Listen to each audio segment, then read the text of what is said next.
นิดเด็กสาวที่เติบโตมาจากสถานสงเคราะห์ต้องอาศัยห้องเช่าเล็กๆและร้อยมาลัยขายเพื่อส่งตัวเองเรียนมหาลัยแต่เธอมักถูกกลุ่มเพื่อนร่วมคณะหัวเราะเยาะและบูลลี่เสมอว่าเธอเป็นแค่เด็กขายพวงมาลัยวันหนึ่งมีคุณป้าขอทานมานั่งอยู่ใกล้ๆแกเป็นคนปากจัดตวาดด่าทุกคนที่เดินผ่านจนไม่มีใครกล้าเข้าใกล้ป้าชมแกล้งทำตัวเป็นยายแก่สติไม่ดีแย่งข้าวกล่องราคาถูกที่เป็นข้าวเที่ยงของนิดไปกินหน้าตาเฉย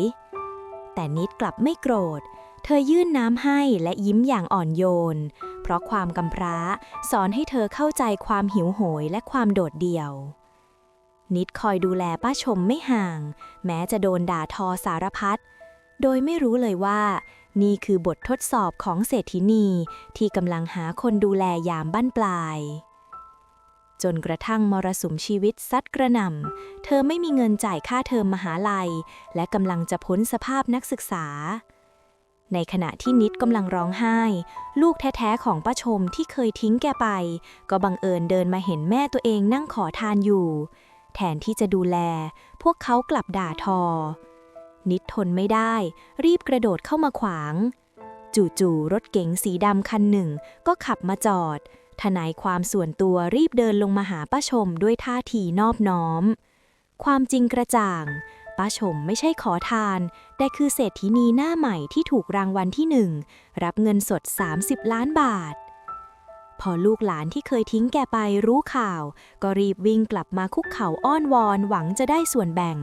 แต่ป้าชมตอกหน้าหงายแกด่ากราดและตัดขาดลูกหลานเนรคุณพวกนั้นอย่างไม่ใยดี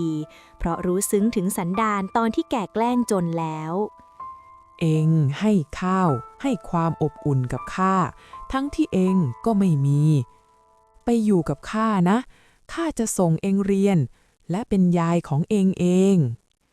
ป้าชมใช้เงินรางวัลซื้อบ้านเดี่ยวหลังใหญ่แสนอบอุ่นให้เป็นบ้านหลังแรกของชีวิตเด็กกำพร้าอย่างนิดไม่ต้องนั่งร้อยมาลัยอดหลับอดนอนอีกต่อไป